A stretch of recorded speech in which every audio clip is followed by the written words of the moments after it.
First ఫేజ్లో seat allot అవ్వలేదు, ఫేజ్లో సీట్ వచ్చి వాళ్ళకి ఆ కాలేజ్ నచ్చలేదు, అంతకన్నా బెటర్ కాలేజ్ లేదు. Good morning all, welcome to KVS tricks. Tamil చూసినంటే మీకు అర్థమయ్యే ఉంటుంది ఈ వీడియో దేనికోసము. సో వీడియోలో మనము బేసిక్గా 2 కేసెస్ గురించి అయితే డిస్కస్ చేద్దాం. ఫస్ట్ కేసు వచ్చేసి ఫస్ట్ ఫేజ్లో సీట్ అలాట్ అవ్వలేదు, ఎవరైతే స్టూడెంట్స్ ఫస్ట్ ఫేజ్లో సీట్ అలాట్ అవ్వలేదో వాళ్ళు ఏం చెయ్యాలి. సెకండ్ ఫేజ్లో ఇన్ కేస్ వాళ్ళకి సీట్ కావాలి అంటే వాళ్ళు ఏం చేయాలి, ఏ స్టెప్స్ని వాళ్ళు ఫాలో అవ్వాలి. అండ్ సెకండ్ వచ్చేసి ఎవరికైతే ఫస్ట్ ఫేజ్లో సీట్ వచ్చి వాళ్ళకి ఆ కాలేజ్ నచ్చలేదో అలాంటి స్టూడెంట్స్ అంతకన్నా బెటర్ కాలేజ్ లేదా వాళ్ళకి నచ్చిన కాలేజ్లో సీట్ రావాలంటే వాళ్ళు ఏం చేయాలి అనేది అయితే కంప్లీట్గా వీడియోలో అయితే డిస్కస్ చేద్దాం.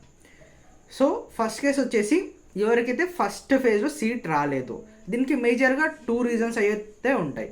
ఒకటి, నెంబర్ ఆఫ్ వెబ్ ఆప్షన్స్. ఏవైతే ర్యాంక్ ఎంత మంచిగా ఉండని, ఎంత నార్మల్ ర్యాంక్ అన్నా ఉండని, నెంబర్ ఆఫ్ వెబ్ ఆప్షన్స్ అనేది చాలామంది స్టూడెంట్స్ ఏం చేస్తున్నారంటే ఇయర్ ఆన్ ఇయర్ ఇదే రిపీట్ అవ్వడం జరుగుతుంది. నేను స్టార్టింగ్ నుంచి చెప్తున్నాను, ఇప్పటికి అదే చెప్తున్నాను. నెంబర్ ఆఫ్ వెబ్ ఆప్షన్స్ ఎవరైతే స్టూడెంట్స్ తక్కువ ఇస్తున్నారో, లైక్ ఒక 1000 ఇంటిగ్రేటెడ్ ర్యాంక్ వచ్చిన స్టూడెంట్ ఒక 5 to 10 కాలేజ్ సెలెక్ట్ చేసుకోవడం వల్ల, ఒకవేళ అది టాప్ 10 లేదా టాప్ 8 కాలేజెస్ ఉంటాయి కదా, సో ఆ కాలేజ్ సెలెక్ట్ చేసుకోవడం వల్ల మోస్ట్ ఆఫ్ ది ఛాన్సెస్ వాళ్ళకి సీట్ అయితే అలాట్ అవ్వట్లేదు.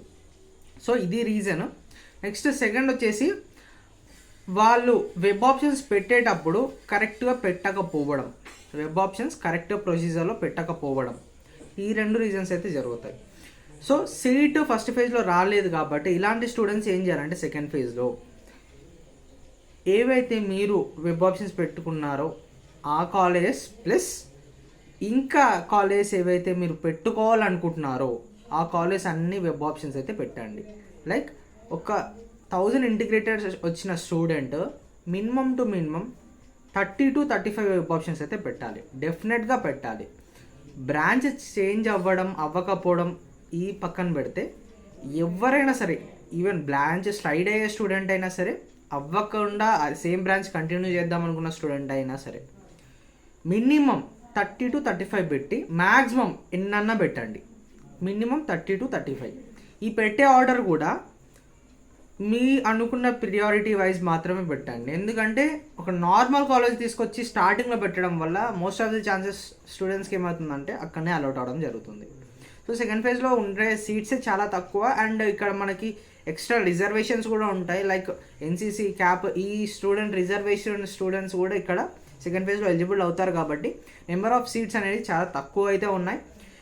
నెంబర్ ఆఫ్ వెబ్ ఆప్షన్స్ అయితే మీరు ఎక్కువ పెడితే, ఎవరైతే బ్రాంచ్ స్లైడ్ అవుతున్నారో వాళ్ళు number of web options minimum 30 to 35 పెట్టండి. సేమ్ బ్రాంచ్ సీట్ అలాట్ అవ్వని స్టూడెంట్స్ ఉంటారు కదా, వాళ్ళైతే ఇంకా ఎక్కువ అయితే పెట్టడానికి ట్రై చేయండి. ఎందుకంటే అలాంటప్పుడే మనకి సీట్స్ అయితే వచ్చే ఛాన్సెస్ అయితే ఉన్నాయి. ఎందుకంటే సెకండ్ ఫేజ్లో చాలా తక్కువ ఉన్నాయి సీట్స్, నెంబర్ ఆఫ్ సీట్స్ అనేవి.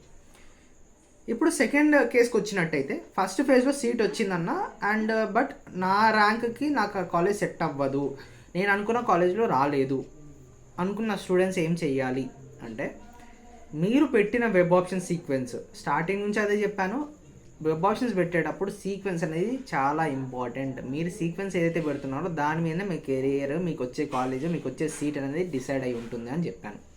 బట్ చాలామంది స్టూడెంట్స్ అయితే అదే రిపీట్ చేస్తున్నారు, అదే మిస్టేక్ రిపీట్ చేస్తారు. బట్ ఇప్పుడు ఆ మిస్టేక్ అనేది రిపీట్ చేయకండి. ఎందుకంటే మీరు పెట్టుకున్న వెబ్ ఆప్షన్ సీక్వెన్స్ అండ్ మన ఛానల్లో కూడా కొన్ని నెంబర్ ఆఫ్ వీడియోస్ అయితే ఉన్నాయి, ఎలా ఏ కాలేజ్ పెట్టుకోవాలి, ఏ ఆర్డర్లో పెట్టుకోవాలి అండ్ ఏ కాలేజ్ కొంచెం డీసెంట్ కాలేజ్ అనేది. సో ఆ వీడియోస్ని రిఫర్ చేయండి. వీడియోని రిఫర్ చేసిన తర్వాత మీ వెబ్ ఆప్షన్స్ ఏవైతే మీరు అనుకున్న ప్రియారిటీ ఉందో ఆ ప్రియారిటీని కంబైన్ చేసి దాంట్లో మీకు బెటర్ అనిపించిన తర్వాత ఆ బెటర్ ప్రియారిటీ ఆర్డర్ ఒక సీక్వెన్స్ రాసుకున్న తర్వాత ఆ వెబ్ ఆప్షన్స్ అయితే సెకండ్ ఫేజ్లో పెట్టండి. సో అలాంటప్పుడు మీకు నచ్చని కాలేజ్ వచ్చినా, నచ్చని బ్రాంచ్ వచ్చినా, లేకపోతే మీ ర్యాంక్కి ఉన్న ర్యాంక్కి ఆ సీట్ వచ్చిన కాలేజ్ అనేది సాటిస్ఫై అవ్వకపోతే, మీరు సెకండ్ ఫేజ్కి వెళ్ళాలనుకుంటే మీరు ఈ ఆర్డర్ అయితే ఫాలో అవ్వండి. ఈ కనుక మీకు ఇన్ఫర్మేటివ్ అనిపిస్తే please like, share, subscribe to our channel KVS tricks. And thanks for watching.